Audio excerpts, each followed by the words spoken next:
There are encounters that last only minutes, yet leave a mark for a lifetime. On a quiet stretch of road near the outskirts of Savannah, Georgia, where cicadas sang relentlessly and the sun poured down like it was trying to set the pavement ablaze, a sleek silver Mercedes stood motionless on the roadside. It wasn't a sight you'd expect in a place like this, and the man sitting inside the car even less so. Charles Whitmore, a 78-year-old former finance tycoon, once featured on the cover of Forbes magazine, was now tapping his fingers impatiently on the steering wheel, beads of sweat forming on his forehead. The rear tire had completely flattened.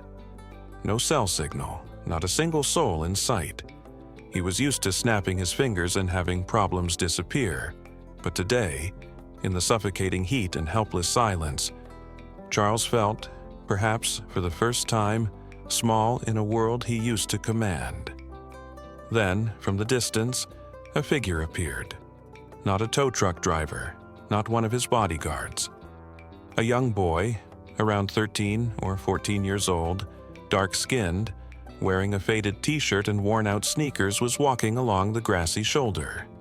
He looked at the car, then at Charles, his gaze neither fearful nor flattering, just a simple natural nod. "Flat tires, sir?" Charles blinked, surprised. The boy's voice was calm, as if this were nothing out of the ordinary. Yeah. And I've got no phone signal," he replied. The boy smiled, crouched down by the flat tire. "That's all right. My grandpa taught me how to change a tire last summer. You got a spare?" Without waiting for further instruction, the boy opened the trunk, grabbed the tools, and got to work. His small fingers moved with the precision of someone who'd done this many times before. Charles stood beside him, slowly realizing he was unnecessary. A strange feeling crept over him, humility. In less than 10 minutes, the boy wiped his hands on his jeans and stood up. "All done, sir." Charles reached for his wallet and pulled out a stack of bills, a reflex born of a lifetime solving problems with money. But the boy simply shook his head and stepped back. "I don't want it. Helping someone feels good enough." And then, before Charles could say another word, the boy turned and strolled off into the sunlight. No name, no phone number, no thank you is required. All he left behind was a wealthy man, standing still with a half-raised bill in his hand and a quiet question in his heart. Who was that kid? The car was rolling again, but Charles' heart wasn't. The scenery outside, the fields lining the road, the low hills in the distance, passed by like a silent film, veiled by nameless thoughts. That boy, his calm eyes, his steady voice, those dusty hands that never once reached for money. Charles had faced cunning CEOs, billion-dollar deals, and people who tried to win him over at any cost, but never had anyone made him feel so small. Not because of status, but because of something deeper, value. When he arrived at his mansion, he stepped into the familiar office, once his temple of power. Walnut bookcases, genuine leather chairs, a grandfather clock ticking with the same rhythm as the career he had built. Precise, efficient, emotionless. But tonight, everything felt cold. The glass of scotch on the desk remained untouched. Dinner was served on time, imported steak and fresh asparagus. But he didn't take a single bite. Instead, he sat in silence, eyes staring into the void, as if searching for something long lost. Helping without expecting anything in return? In the world he used to rule, that sounded like a flaw in the contract. And yet, the boy had done it instinctively. No signatures, no demands, just simple kindness. That entire night Charles couldn't sleep. He didn't want to sleep. The memory of that confident nod, those dusty hands, and the words, "I just wanted to help, sir," played over and over in his mind like a soundtrack that wouldn't fade. And then, just as the first light of dawn crept through the curtains, Charles stood up. Not out of habit, but because of something deeper stirring within him. A voice inside, one he hadn't heard in decades of chasing numbers and contracts, whispered, "No one enters your life by accident. If a boy can move your heart in 10 minutes, you can't walk away like he never existed." No announcement, no schedule. He stepped outside, got into his car, and drove back down the same road where it had all seemed like a minor mishap. But deep in his heart, Charles knew. This wasn't about the tire. It was about a door, just now opening.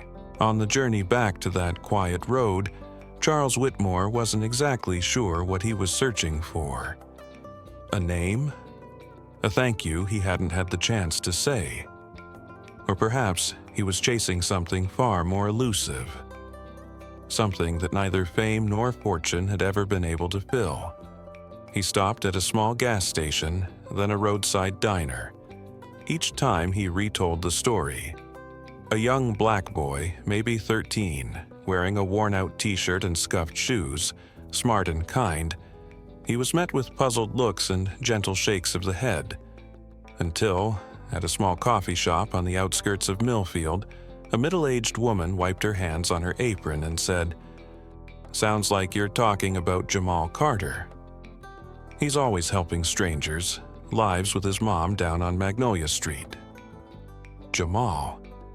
Just hearing the name made Charles feel lighter, as if a missing piece of his mind had just clicked into place. He drove to the given address, a modest, aging neighborhood, but peaceful. Low-roofed houses with faded paint, sagging rooftops, but the scene felt real. More real than any mansion he had ever owned. More real than all the gold-trimmed offices he had once walked through. Jamal's house was small. The porch sagged slightly, the wooden fence had weathered with time, and an old wind chime rang softly in the breeze. Charles parked, hesitated for a few seconds, then took a deep breath and knocked on the door. A woman answered. Early 40s, petite, with tired but sharp, watchful eyes. Their first glance at each other was filled with silence. "Good afternoon. I'm sorry to drop by unannounced. I believe I met your son yesterday, Jamal." She paused for a beat, then her lips slowly curved into a smile. "Sounds like my boy. He's always helping strangers. Sometimes I worry he trusts people too much. I just wanted to say thank you. I tried to give him some money, but he wouldn't take it. I haven't stopped thinking about it." She nodded gently, then opened the door wider. "He's out back, fixing the old fence. You're welcome to come in. It's nothing fancy here, but we're honest." The inside of the house was humble. White painted walls now tinged with age, worn but clean furniture. On the walls were family photos mixed with crayon drawings from a child. There wasn't a single luxury item in sight, but there was something his mansion had never known. Life. In the backyard he spotted Jamal, his shirt damp with sweat, holding a hammer, carefully placing wooden planks into place. When the boy looked up, his eyes sparkled with a mix of surprise and slight confusion. "Oh, you're the man from yesterday. You came to see me?" Charles nodded and slowly stepped forward, like someone offering an apology. "You helped me when I truly needed it, and I haven't been able to stop thinking about that." Jamal smiled softly, just as he always did. "It's no big deal. I mean, if you can help someone, then you help them, right?" That answer, as natural as a breath, left Charles momentarily speechless. He glanced around the small backyard, the patched-up fence, sparse grass, and a rusty swing set tilted like it might collapse. Everything was poor, but nothing felt pitiful. Just a family doing their best to live with kindness and quiet dignity. Charles took a deep breath. looking at Jamal with genuine respect. "You know, you didn't have to do that, but you did, and that says everything about who you are." Jamal shrugged, then looked toward the window where his mother was quietly watching. "My mom says you don't need much to live a good life. Just gotta keep your heart clean and straight." At that moment, Charles no longer felt like someone who had come to say thank you. He felt like someone being taught a lesson by a 13-year-old boy in the middle of an old backyard in a poor little town called Millfield. Jamal returned to his work on the old wooden fence, each hammer strike echoing steadily through the sweltering afternoon heat. And Charles just stood there, watching, as if, for the first time in his life, he was learning how to observe without judging, to listen without rushing in with solutions. His eyes quietly scanned the small yard, crooked planks patched together with rusty nails, a peeling swing set leaning to one side, a porch roof stained with signs of long-forgotten leaks. And in the middle of it all was a boy with an optimistic smile, still trying to fix what he could with his small hands. Charles remembered his own childhood, growing up in a small house, the son of a mechanic and a house cleaner. He once knew hardship. He once felt proud to help others. But somewhere along the path to wealth, he had left all that behind. And now, in Millfield, a boy with no fame or fortune, through a single act of unbound kindness, had made him look back on his entire life. Charles turned to Jamal, his voice quiet but firm. "I want to do something for you and your mother." Jamal paused. He stood upright and looked at him cautiously, not out of distrust, but from being used to doing everything on his own. "I appreciate it, Mr. Charles, but we're doing okay. We don't really need anything." Charles shook his head gently, his gaze sincere. "It's not because you need it. It's because I need it. I need to do this, to remind myself that I'm still human." Before Jamal could respond, his mother, Linda, stepped onto the porch, still holding a dish towel. "Jamal, come wash up. Lunch is ready." Then she turned to Charles, slightly hesitant. "Would you like to stay and eat with us? It's nothing fancy, just some vegetables and toasted bread." It wasn't a social courtesy from high society. It wasn't a guest invitation wrapped in etiquette. It was simply an offer to share a piece of their real life. Charles hesitated for a brief moment. The suit he wore seemed out of place in this humble setting. But deep down, he knew this was one of those rare moments that, if turned down, he'd regret for the rest of his life. "It would be an honor," he said. "Thank you." The small kitchen welcomed him with the aroma of freshly toasted bread, lightly sautéed vegetables, and a seasoning no money could ever buy: closeness.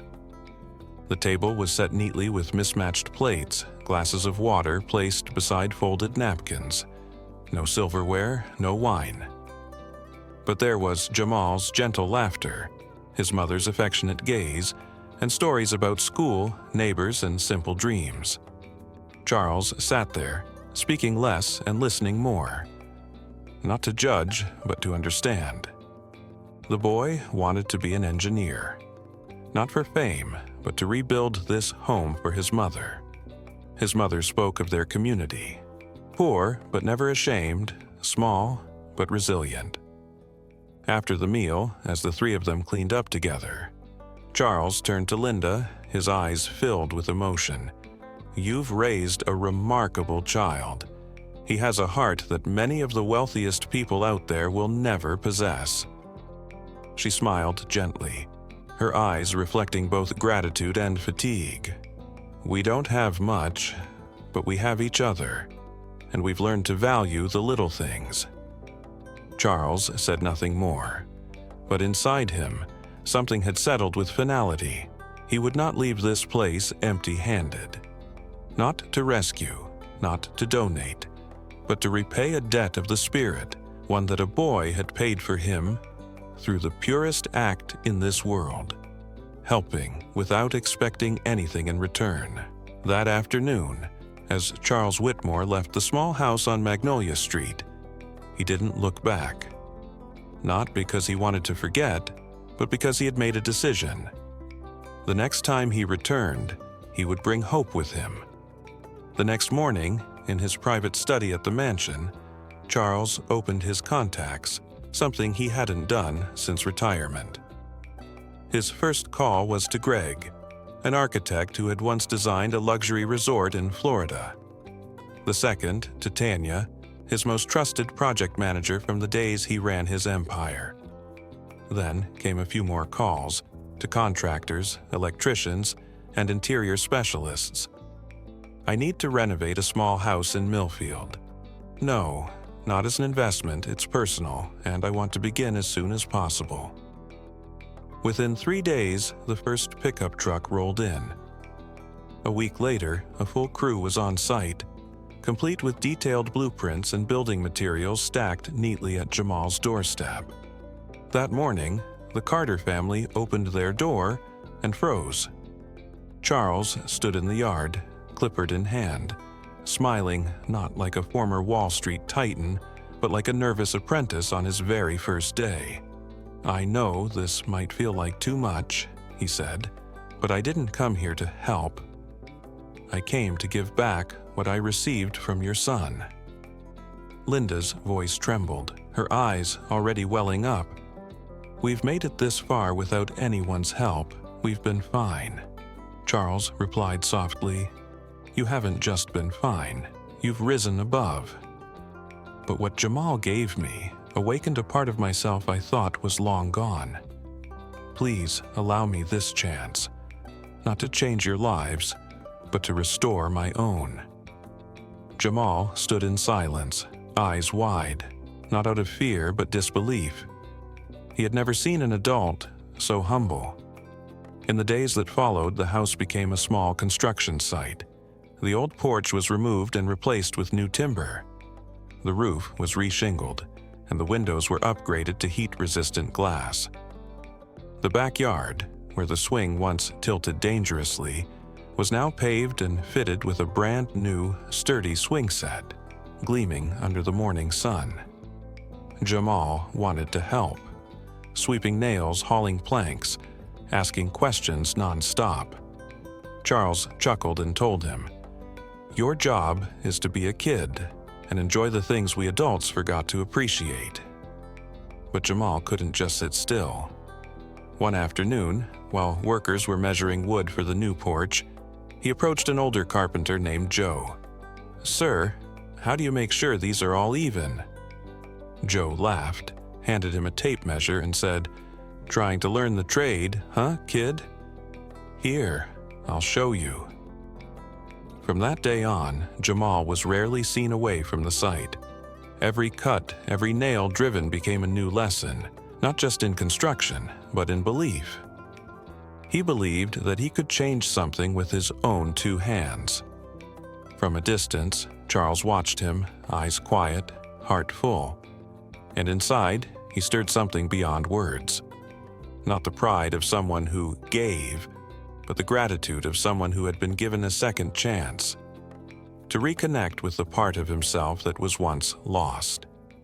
As the renovation neared completion, Jamal's mother, her eyes filled with tears, turned to him. "This isn't just a house anymore, Mr. Charles. This is a home. And you didn't just rebuild the walls, you patched up my faith in human kindness." Charles replied quietly, as if speaking more to himself than to her, "Maybe. I'm the one who should be saying thank you." The day the house was completed felt like a small holiday for the entire Millfield neighborhood. The usually quiet neighbors gathered to witness the home's miraculous transformation. Some brought freshly baked cookies, others jars of homemade jam, and someone even gifted a small potted plant to place on the new windowsill. The house wasn't just renovated, it was revived with joy. Jamal beamed as he ran around, proudly showing off the new swing set, the polished wooden floors, and the freshly painted pale blue walls, his favorite color. His mother stood by the doorway, eyes glistening, one hand pressed to her chest as if to hold her overflowing heart in place. Charles sat on a wooden chair out on the porch, a chair the crew had made especially for the family, sipping iced tea that Linda had just prepared. A gentle breeze drifted through the new porch beams, carrying the scent of fresh lumber and the laughter of children. Linda walked over, handing him the glass with a heartfelt smile. "You know, you didn't just fix a house, you rebuilt hope. And I think you also found a part of yourself here." Charles didn't respond right away. He took a small sip of tea, eyes gazing toward the backyard, where Jamal was showing his friends how to sit on the swing to go the highest. Then he spoke, his voice low and steady. "All my life, I chased the feeling of victory. In boardrooms and numbers, in million-dollar deals, but I've never felt my heart this light. Here, among people who are real, I've finally learned what it means to truly live." Sunset poured over Millfield like golden honey. The sky faded from soft yellow to deep orange, then flared crimson at the horizon. On the porch, the three of them, Charles, Linda, and Jamal, sat side by side, silent, unforced, without the need for many words. Just presence, simple yet complete. Suddenly, Jamal turned, his eyes glistening with a rare depth for a 13-year-old. "Mr. Charles, I've been thinking a lot. When I grow up, I want to do what you did. Help someone. Not because they're poor or struggling, but just because I can." Charles looked at the boy, and inside him swelled a feeling he hadn't allowed himself to feel in a long time: hope. He placed a hand on Jamal's shoulder and said gently, "You've already started, Jamal. Your kindness was the beginning of all this. Never let go of that." As night slowly fell over Millfield, Charles stood up and walked toward his car. Linda and Jamal followed him to the gate. The boy raised his hand and waved, his smile wide, as if his worn-out shoes had never known hardship. The car rolled away slowly, leaving behind the soft yellow glow spilling from the windows of the new home. And in the heart of Charles Whitmore, a man who once believed he had everything, only one truth remained. I gave away a house and received a family in return. In the weeks that followed, Charles Whitmore was no longer a guest of honor in Millfield. He returned to the town many times, unannounced, unscheduled. Each time he appeared, the locals simply said, "He's home again." No one asked why he was there. No one looked at him as a benefactor or savior, because he no longer played that role. Now, he was just Charles, a man who had wandered far too long from what mattered most: the human connection. Jamal continued visiting construction sites whenever he had free time. Thanks to Charles' arrangement, he began shadowing the very crew who had once rebuilt his home, learning how to measure, install, and calculate. Each time he was given a small task, his eyes would light up, not because of praise, but because he felt useful. "I want to be a structural engineer one day, Mr. Charles," Jamal said one rainy afternoon as they sat beneath the porch roof. Charles gave a quiet nod.